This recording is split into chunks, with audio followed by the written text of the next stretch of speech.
பொறுமைக்கு ஒரு எல்லை உண்டு என ஆளுநர் ஆர்.என். ரவியை திமுக எம்பி கனிமொழி எச்சரிக்கை விடுத்துள்ளார். தமிழ்நாடு மற்றும் தமிழ்தாய் வாழ்த்து ஆளுநர் ஆர்.என். ரவி தொடர்ந்து அவமதித்து வருவதாக கூறி ஆளுநர் ஆர்.என். ரவியை கண்டித்து தமிழகம் முழுவதும் திமுகவினர் இன்று ஆர்ப்பாட்டம் நடத்தினர். சென்னை சைதாப்பேட்டையில் நடைபெற்ற கண்டன ஆர்ப்பாட்டத்தில் திமுக எம்பிக்கள் கனிமொழி, தயாநிதி மாறன் மற்றும் அமைப்பு செயலாளர் ஆர்.எஸ். பாரதி உள்ளிட்டோர் பங்கேற்றனர். அப்போது பேசிய கனிமொழி, மத்திய அரசின் ஏஜென்டாக தமிழ்நாட்டின் உரிமைகள் ஆளுநர் ஆர்.என். ரவி அத்துமீறி வருவதாக குற்றம் சாட்டினார்.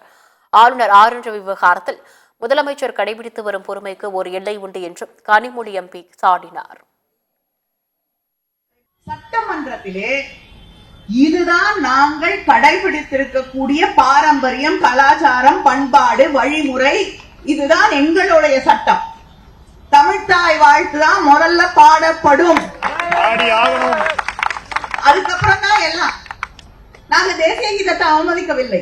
அதற்கும் இடம் இருக்கிறது. தமிழ்தாய்க்கு பிறகு இந்த நாட்டை காப்பாற்றுவது, இந்த தேசத்தை காப்பாற்றுவது, இந்த நாட்டின் தேசிய கீதத்தை காப்பாற்றுவதற்கு உங்களை விட எங்களுடைய முதலமைச்சருக்கு அதிகமாக தெரியும்.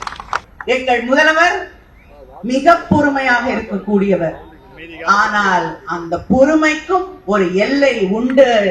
பொறுத்தது போதும் என்ற நாள் வருவதற்கு முன்னால் உங்கள் நாவை அடக்குங்கள், உங்களுடைய நடத்தையை சரி செய்து கொள்ளுங்கள்.